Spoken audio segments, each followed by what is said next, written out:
Hello, my name is Martin Pistorius. I'm truly excited to be here today. I have a diverse background. I am a web designer and developer, IT consultant, inspirational speaker, advocate for people with disabilities, and the author of the international bestseller, Ghost Boy. In my book Ghost Boy, I write about my life and how at the age of 12 I became ill. I ended up being trapped inside my body for more than a decade.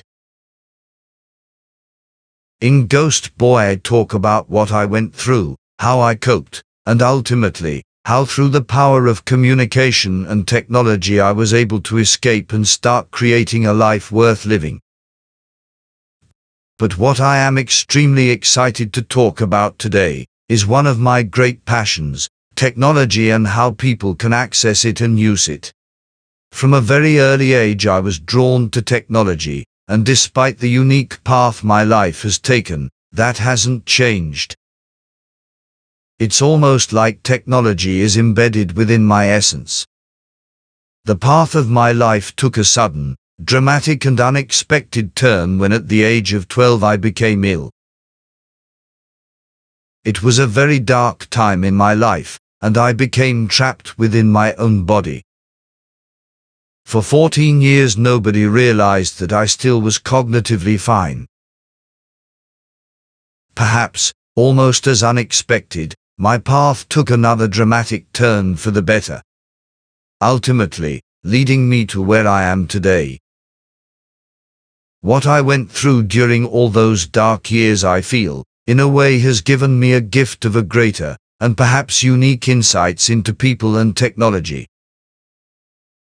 Technology is really cool, and we can do some amazing things with, and through technology, but for me, what excites me is when you create something that is firstly accessible and usable by the people using it and secondly has a real impact, whether that be in the person's life or in a business, or both.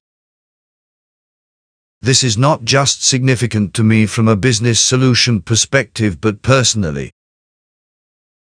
When people eventually discovered that I was still in there, my journey with technology really began in earnest.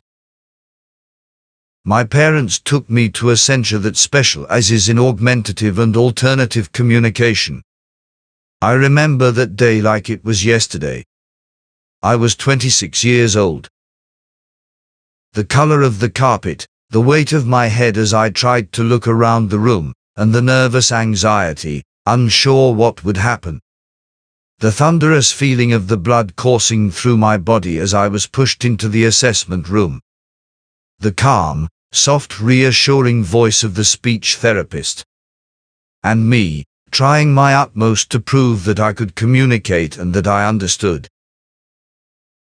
I remember leaving the assessment filled with optimistic excitement, tempered by quite considerable uncertainty. What would happen next? Nobody thought to tell me, perhaps they didn't know. Several weeks later my parents received the report and the recommendations. It confirmed that I had the potential to communicate and that I did understand. The emotions of joy and relief rushed through me. I had finally been found. The report suggested a dedicated digital recorded speech device called a Macaw. Digital recorded speech devices are a bit like adapted tape recorders. Someone will record a message for you onto a button on the device. You can then say that message by selecting that button. This particular device could have a total of 32 messages. This left me with a lot of conflicting feelings. I was excited by the prospect of getting a device, a voice. But at the same time, I felt that I would quickly outgrow it. And then what? It would have been like exchanging handcuffs for a ball and chain. Thankfully, the South African currency devalued, making buying a Macaw too expensive. So, the search continued for the right communication system for me.